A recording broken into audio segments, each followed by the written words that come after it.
ഈശ്വമിശിയായിക്ക് സ്തുതിയായിരിക്കട്ടെ.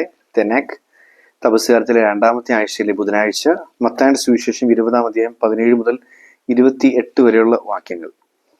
സെബദീ പുത്രന്മാരുടെ അമ്മ ഈശോയുടെ അരികിൽ ഇടതും വലതും സ്ഥാനങ്ങൾ ലഭിക്കുന്നതിന് വേണ്ടിയുള്ള അപേക്ഷയുമായിട്ട് സമീപിക്കുന്ന സംഭവമാണ് നമ്മളിവിടെ വായിക്കുന്നത്.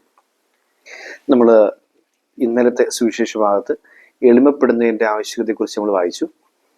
തന്നെത്താൻ ഉയർത്തുന്നവൻ താഴ്ത്തപ്പെടും, തന്നെത്താൻ താഴ്ത്തുന്നവൻ ഉയർത്തപ്പെടും എന്ന് പറയുന്ന വചനഭാഗം നമ്മൾ വായിച്ചു. അതിന് ഒരു കണക്ട് ചെയ്ത് പോകത്തക്ക രീതിയിലുള്ള ഭാഗമാണിത്. ഇതിൻ്റെ ഒരു പ്രത്യേകത നമ്മൾ നേരത്തെ കണ്ടിട്ടുള്ളതാണ്. ഇതിൻ്റെ പ്രത്യേകത എന്തെന്ന് വെച്ച് കഴിഞ്ഞാൽ, ഈശോ 3 പ്രാവശ്യം തൻ്റെ പീഡാസഹനത്തെയും മരണത്തെയും ഉദ്ധാനത്തെയും സംബന്ധിക്കുന്ന പ്രവചനം പറയുന്നുണ്ട്. ഈ പ്രവചനം നടത്തുമ്പോൾ 12 ശിഷ്യന്മാരെ പ്രത്യേകം മാറ്റിയിരുത്തി നടത്തുന്ന പ്രവചനം ഈ 3 തവണയും ഇവർക്ക് യാതൊന്നും പിടികിട്ടുന്നില്ല എന്നുള്ളതാണ് യാഥാർത്ഥ്യം. അതിൻ്റെ കാരണം എന്തെന്ന് ചോദിച്ചു കഴിഞ്ഞാൽ, ഒളിഞ്ഞും തെളിഞ്ഞും ഇവർ ആരാണ് വലിയവൻ എന്ന തർക്കത്തിൽ ഏർപ്പെട്ടുകൊണ്ടിരിക്കുക. അതിലൊന്നാണ് നമ്മൾ ഈ വായിച്ചു കേട്ട സുവിശേഷ ഭാഗം. അത് വ്യക്തമായിട്ടും സുവിശേഷകൻ മത്തായി ഒരു കാര്യം എഴുതി വെക്കുന്നുണ്ട്. ഈ സംഭവമൊക്കെ കഴിയുമ്പോൾ പറഞ്ഞ കാര്യം ഇതാണ്: ബാക്കി 10 പേർക്കും ഈ 2 പേരോട് അമർഷം തോന്നി. 10 പേർക്കും 2 പേരോട് അമർഷം തോന്നി. ഇവരിങ്ങനെ 2 പേര് വളരെ മോശം കാര്യം ചെയ്തുകൊണ്ട് നല്ലവരായ ബാക്കി 10 പേർക്ക് അമർഷം തോന്നി എന്നല്ല അതിനർത്ഥം. 12 പേർക്കും ഈ പറയുന്ന കസേരക്കൊതി ഉണ്ടായിരുന്നു എന്നാണ് അർത്ഥം. അധികാരഭ്രമം ഉണ്ടായിരുന്നു എന്നാണ് അർത്ഥം. അതായത് ഈശോയുടെ ശിഷ്യന്മാരായ 12 പേരിൽ തുടങ്ങി ഇന്നോളം ഇനി എന്നോളവും ഈ കസേരക്കൊതി ഉണ്ടായിരിക്കും.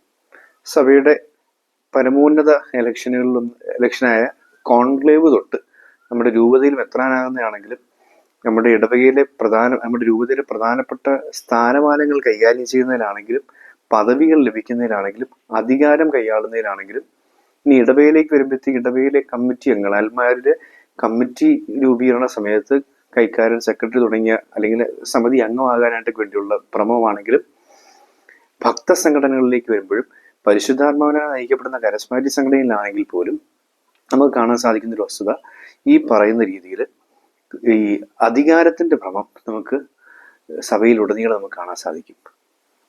അധികാരത്തിന് വേണ്ടിയുള്ള കൊതി, കസേരക്കൊതി. നമ്മളിതിന് മുമ്പ് ഈ വീഡിയോ ചെയ്യുന്ന സമയത്ത് നൽകിയൊരു ടൈറ്റിൽ അത് തന്നെയാണ് എപ്പോഴും വീണ്ടും ഓർക്കാനുള്ള ആഗ്രഹം. കസേരക്കൊതിയോ കാസ്യോ, അല്ലെങ്കിൽ കസേരയോ കാസ്യോ. ഇതാണ് നമ്മൾ ചിന്തിക്കേണ്ട വസ്തുത. കാരണം ഈശോ ചോദിക്കുന്ന ഒരു ചോദ്യമുണ്ട്. 20-ാം അധ്യായത്തിലെ 22-ാം വാക്യമാണ് ചോദ്യം. ഈശോ ചോദിക്കുകയാണ്, ഞാൻ കുടിക്കാൻ പോകുന്ന പാനപാത്രം കുടിക്കാൻ നിങ്ങൾക്ക് കഴിയുമോ? അവർ കഴിയുമെന്ന് പറയുന്നുണ്ട്. അത് പ്രാവർത്തികമാകുന്നുണ്ട്. ആദ്യത്തെ അപ്പോസ്തലന്മാരുടെ ഗണത്തിൽ നിന്നും ആദ്യത്തെ രക്തസാക്ഷിയാകുന്നത് യാക്കോബാണ്. രക്തസാക്ഷിയാകാതെ മരിക്കുന്നത് യോഹന്നാനും. അവർ 2 പേരാണ് ഈ വന്നേക്കുന്നത്. അപ്പൊ ഇവരിത് കഴിയും എന്നവർ മറുപടി പറയുന്നുണ്ട്. തീർച്ചയായും നിങ്ങൾ കുടിക്കുക തന്നെ ചെയ്യും, എന്നാൽ എൻ്റെ ഇടതും വലതും ഇരിക്കാനുള്ള സ്ഥാനം അത് നൽകേണ്ടത് ഞാനല്ല, സ്വർഗസ്നായ പിതാവാണെന്ന് പറഞ്ഞുകൊണ്ട് ഈശോ സംഭാഷണം അങ്ങനെ മുമ്പോട്ട് കൊണ്ടുപോവുക. ഈ ചോദ്യം വളരെ പ്രസക്തമാണ്. ഞാൻ കുടിക്കാൻ പോകുന്ന പാനപാത്രം നിങ്ങൾ കുടിക്കുമോ? കുടിക്കാൻ നിങ്ങൾക്ക് കഴിയുമോ? ഇതാണ് ഈശോയുടെ ചോദ്യം. 20-22. ഇപ്പം നമ്മൾ ഈ ഒരു സുവിശേഷത്തിന് പെട്ടെന്ന് ഓർമ്മൊന്നൊരു കാര്യം, ഈ 20-26 എന്ന വാക്യം നമ്മൾ ന്യൂ ഇയറിൻ്റെ അന്ന് ചിന്തിച്ചിരുന്നു. 2026 2026 എന്ന രീതിയിൽ മത്തായിയുടെ സുവിശേഷം 20-ാം അധ്യായം 26-ാം വാക്യം, നിങ്ങളുടെ ഇടയിൽ അങ്ങനെ ആവരുത് എന്ന് പറയുന്ന കാര്യമുണ്ട്. വിജാതീയർ ഇങ്ങനെ ആരാണ് പ്രമുഖനെന്നും ആരാണ് അധികാരി എന്നും ഒക്കെ സ്ഥാപിച്ചെടുക്കാൻ വേണ്ടിയുള്ള തത്രപ്പാടിൽ അവർ പലതും ചെയ്തു കൂട്ടുന്നുണ്ട്. എന്നാൽ നിങ്ങളുടെ ഇടയിൽ അങ്ങനെ ആവരുത്, എൻ്റെ ശിഷ്യന്മാരായ നിങ്ങൾ അങ്ങനെ ആവരുത്. ഇതാണ് 2026. നമ്മളത് ന്യൂ ഇയറിന് കണ്ടിരുന്ന ആ വാക്യം.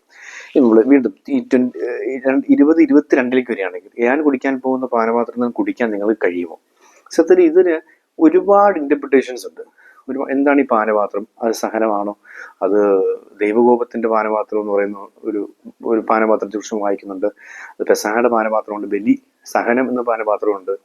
അല്ലെങ്കിൽ ഒരു വിജയിച്ച് വരുന്ന യോദ്ധാവിന് രാജാവ് നൽകുന്ന സമ്മാനമായ പാനപാത്രമുണ്ട്. അങ്ങനെ പല അർത്ഥങ്ങൾ, ഒരുപാട് അർത്ഥങ്ങൾ നമുക്ക് ഇന്റർപ്രിട്ടേഷനുമായിട്ട് ബന്ധപ്പെട്ട് വായിക്കാൻ സാധിക്കും. ഒരു മനോഹരമായൊരു വ്യാഖ്യാനം പറയുന്നത് ഇങ്ങനെയാണ്: ഞാൻ കുടിക്കാൻ പോകുന്ന പാനപാത്രം കുടിക്കാൻ നിങ്ങൾക്ക് കഴിയും. ഇതാണ് ചോദിക്കുന്നത്. സാധാരണഗതിയിൽ രാജാക്കന്മാർക്ക് ഏറ്റവും വിശ്വസ്തനായ ഒരു ഭടനുണ്ടായിരിക്കും, ഒരു യോദ്ധാവ് ഉണ്ടായിരിക്കും. ഈ യോദ്ധാവ് അംഗരക്ഷകനായ യോദ്ധാവ് കൂടെ ഉണ്ടായിരിക്കും.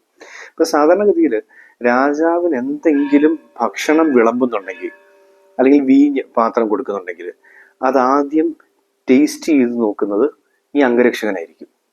ഈ ഒരു പാനപാത്രത്തിൽ വീഞ്ഞു കൊടുക്കുമ്പോൾ അത് ആദ്യം ടേസ്റ്റ് ചെയ്ത് നോക്കുന്നത് ഈ അംഗരക്ഷകനാണ്. കാരണം ഇതിനകത്ത് വിഷം കലർത്തിയിട്ടുണ്ടോ ഇല്ലയോ എന്ന് രാജാവിനെ സംരക്ഷിക്കാൻ വേണ്ടി സ്വന്തം ജീവൻ പണയപ്പെടുത്തിക്കൊണ്ട് രാജാവിനോടുള്ള സ്നേഹത്തെയും വിശ്വസ്തതയും ആത്മാർത്ഥതയും പ്രതി അയാൾ ആ പാനപാത്രം കുടിക്കുന്നു.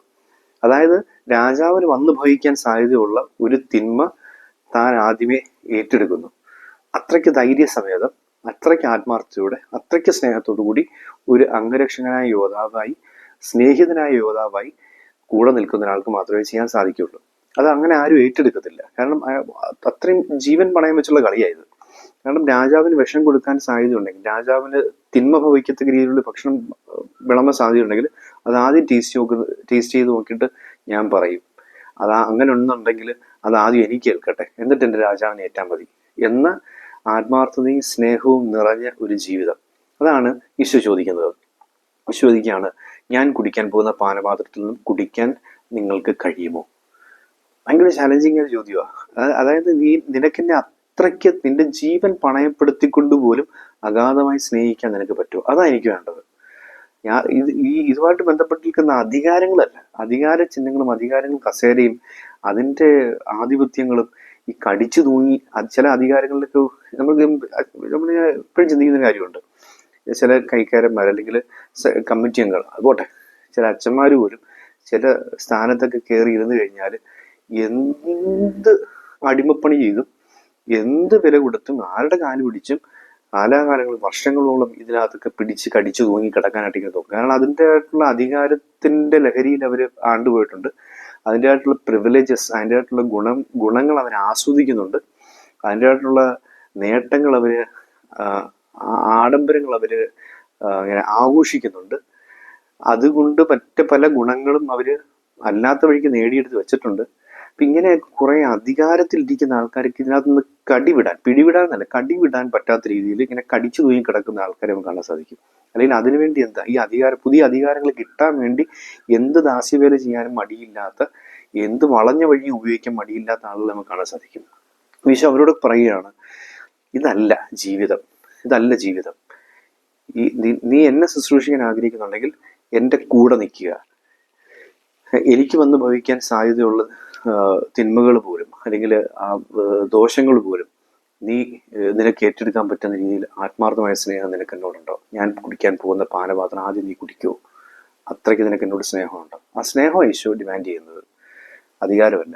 നമുക്ക് ഈ സുവിശേഷം വായിക്കുമ്പോൾ ഈ തപസ്സാചരണ ദിവസങ്ങളിലൂടെ കടന്നു പോകുന്ന ഏതെങ്കിലുമൊക്കെ ചെറിയ അധികാരങ്ങൾക്ക് വേണ്ടി, ചെറിയ സ്ഥാനമാനങ്ങൾക്ക് വേണ്ടി പോലും നമ്മുടെ ജീവിതം ക്രേവ് ചെയ്യരുത്, അങ്ങനെ ദാഹിക്കരുത്, അതിനുവേണ്ടി ആഗ്രഹിക്കരുത് എന്നൊരു ഉറപ്പ് നമ്മൾ വരുത്തണം. പോട്ടുപുല്ലെന്ന് പറഞ്ഞ് എല്ലാ അധികാരങ്ങളെയും വലിച്ചെറിയാൻ പറ്റുന്ന അല്ലെങ്കിൽ അതിനൊന്നും അല്ല എൻ്റെ ജീവിതം എന്ന് തീരുമാനിച്ചുറപ്പിക്കാൻ പറ്റുന്ന രീതിയിൽ ക്രിസ്തുവിനോടുള്ള സ്നേഹം അത് മാത്രമാണ് പ്രധാനമെന്ന് ചിന്തിക്കാൻ പറ്റുന്ന രീതിയിൽ അങ്ങനെ ചിന്തിച്ചുറപ്പിച്ചൊരു ജീവിതം മുന്നോട്ട് നയിക്കാനായിട്ട് നമുക്ക് സാധിക്കണം. അത് തപസ്സാചരണത്തിന് ചില ക്രമീകരണങ്ങൾ, ചില പുനഃക്രമീകരണങ്ങളൊക്കെ നമ്മൾ നമ്മുടെ ജീവിതത്തിൽ വരുത്തുമ്പോൾ അതിലൊരു പ്രയോറിറ്റി കൊടുത്തൊരു പുനഃക്രമീകരണമായിട്ട് നമുക്ക് ഇതിനെ കണക്കാക്കാം. മറ്റൊന്നുമല്ല, മറ്റ് സ്ഥാനമാനങ്ങളും അതിൻ്റെ ആഡംബരങ്ങളും അതിൻ്റെ സുലോലുപതയും അതിൻ്റെ ആർഭാടങ്ങളും അതിൻ്റെ ആഘോഷങ്ങളും അതിൻ്റെ ലഹരിയും ഒന്നും എനിക്ക് വേണ്ട. ഇടതും വലതും ഇരിക്കാനുള്ള കസേര എനിക്ക് വേണ്ട. എനിക്ക് കർത്താവിൻ്റെ കാസ മതി. നീ കുടിക്കാൻ പോകുന്ന പാനപാത്രം ഞാൻ കുടിക്കും, അല്ലെങ്കിൽ ആ കുടിക്കാനായിട്ടുള്ള സ്നേഹം എനിക്ക് നിന്നോടുണ്ട്. ഈശോ ഡിമാൻഡ് ചെയ്യുന്ന ഈ വരി 20-ാം അധ്യായത്തിൽ 22-ാം വാക്യം, ഞാൻ കുടിക്കാൻ പോകുന്ന പാനപാത്രത്തിൽ നിന്നും കുടിക്കാൻ നിനക്ക് കഴിയുമോ? ഉവ്വ് കർത്താവേ എന്ന് അവർ പറഞ്ഞു. അതുപോലെ നമുക്കും പറയാൻ സാധിക്കണം. അതാണ് ഈശോ നമ്മളിന്ന് ആഗ്രഹിക്കുന്നത്, മറ്റൊന്നുമല്ല. മറ്റെല്ലാം നമ്മൾ ലോകത്തിൻ്റെ ആയിട്ടുള്ള കാര്യങ്ങളാണ്. ഈശോയ്ക്ക് വേണ്ടി വലിയ സ്നേഹത്തോടു കൂടി അവൻ്റെ സ്നേഹത്തിൽ പങ്കുചേരുന്നൊരു ജീവിതം ആണ് ഈശോ പറയുന്നത്. ശിഷ്യന്മാർ വിളിക്കുമ്പോൾ പറയുന്നത് എന്നോട് കൂടെ ആയിരിക്കാൻ എന്ന് പറയുന്നതിൻ്റെ കാര്യം അതാ. അപ്പോൾ ഈശോയുടെ കൂടെ ആയിരിക്കാനും ആ സ്നേഹത്തിൻ്റെ ലഹരിയിൽ ജീവിതം മുന്നോട്ട് നയിക്കാനുള്ള കൃപയ്ക്ക് പ്രാർത്ഥിക്കാം. ദൈവം അനുഗ്രഹിക്കട്ടെ.